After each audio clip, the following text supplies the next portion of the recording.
Ceci est le sanctuaire d'Asclépios, dieu de la médecine. C'est ici que les malades se rendaient à la recherche d'un remède pour leur affection.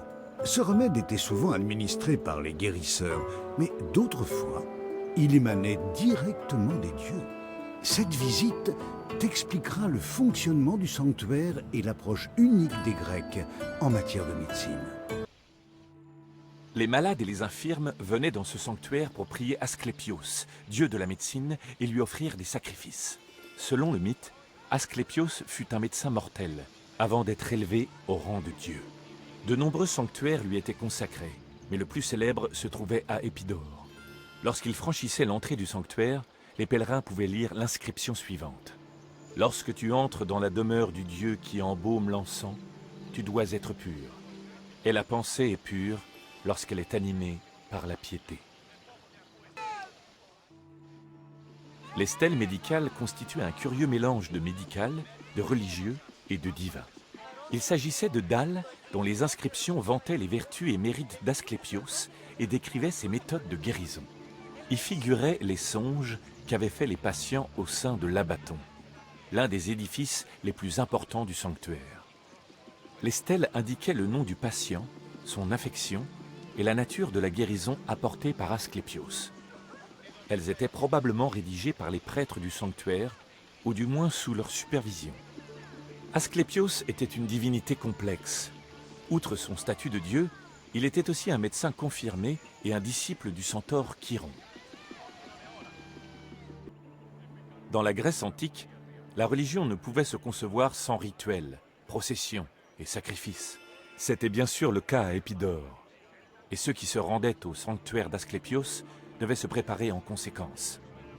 Les pèlerins se lavaient afin d'atteindre la pureté, puis offraient à Asclépios des aliments, tels que des gâteaux au miel, des viandes rôties, des figues.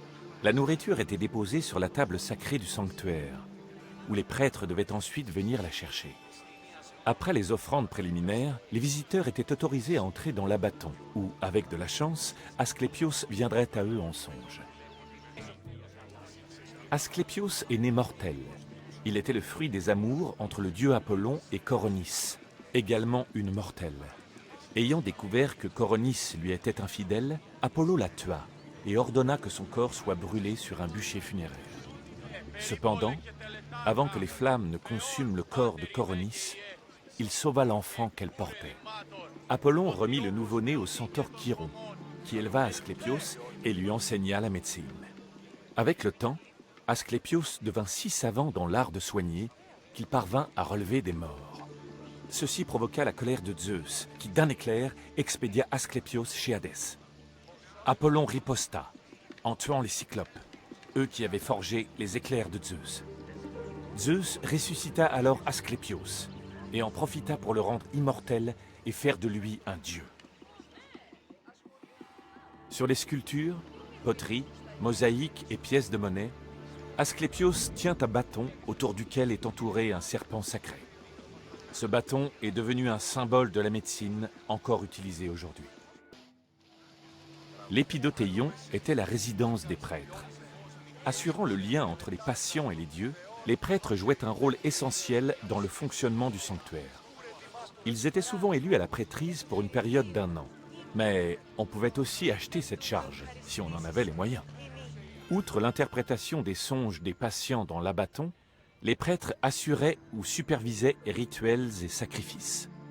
Lorsqu'ils exerçaient ces fonctions, ils étaient généralement vêtus de blanc.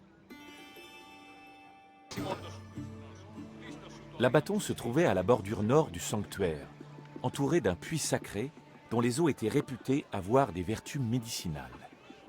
C'est à l'Abaton que se rendaient les pèlerins pour l'incubation, c'est-à-dire les rites oniriques. On a retrouvé les détails du rituel d'incubation sur des stèles médicales exhumées. Il figurait aussi dans la pièce d'Aristophane, intitulée Ploutos, qui présentait les choses sur le ton de la comédie. L'incubation était le rituel de songe que suivaient les pèlerins dans l'Abaton. Après avoir achevé les rites préliminaires requis, ils étaient autorisés à entrer dans le bâtiment sacré où ils s'allongeaient.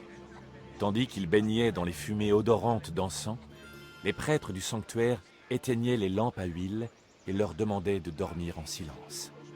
Une fois les pèlerins assoupis, Asclépios leur apparaissait en rêve et leur prodiguait ses conseils médicaux. Il s'agissait de recommandations en matière de régime alimentaire et de traitement, mais aussi de demandes d'offrandes, de rites religieux spécifiques. Au réveil des patients, les prêtres interprétaient leurs songes, sauf si l'un d'entre eux avait été miraculeusement guéri dans son sommeil.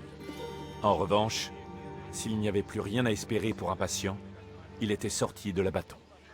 Cette procédure avait pour but de se conformer à la règle religieuse, selon laquelle nul ne devait mourir ou naître dans cet édifice.